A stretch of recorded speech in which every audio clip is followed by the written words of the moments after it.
Is it okay if I use the podium? Or You can use the podium. okay. Speak right into it. Okay. Just checking. So I wrote a short story, it's called Summer of 2003. Summer days in the riverside town of Windbreak City were all very much the same. Very beautiful, very sunny. My great-grandmother's house had the privilege of being within the scenery. It was a friendly, familiar place. Many days, when I got the chance, I would go out back to watch the garden. I remember there was a white daisy with the missing petal that made it stand out from the rest. There was a broken vodka bottle by the old shed where the red paint was peeling off its splintered walls. The bottle was probably from her earlier days, when her son would often take trips to the liquor store after his father died. My great-grandma would come outside and join me with refreshing glasses of lemonade, extra sweet, with the faint taste of strawberries, oddly served in heavy tea mugs.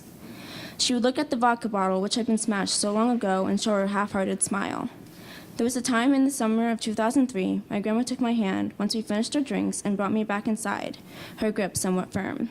She led me through the kitchen, where oversalted beans were slowly warming up on the stove. She led me past the wall with the broken clock, which was missing its second hand, past the window with a small crack that ran down the middle of its glass pane, into a room completed with double doors. Her lovely library. It wasn't anything too fancy. There was a light that flickered endlessly, and many of the books had showed signs of damage due to time and too much attention.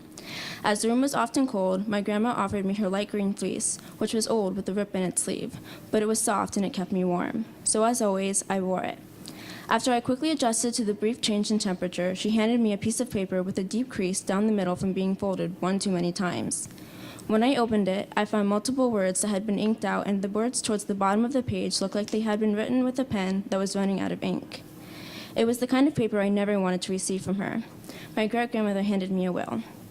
I didn't want to believe it. How could she come to terms with the fact that she wasn't going to live much longer before I could? I always wanted to believe that she would live forever, or at least I would die first. I suppose the reality finally hit me in that moment.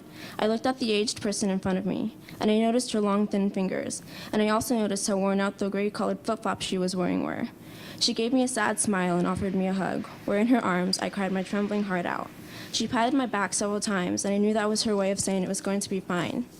These days, there is no half-hearted smile, no long, thin fingers, no one brings me pink lemonade in teacups anymore, and there is no one to offer me her old green fleece when I get cold. Just the smell of old dusty books and a beautiful and lonely house in the small town of Windbreak City.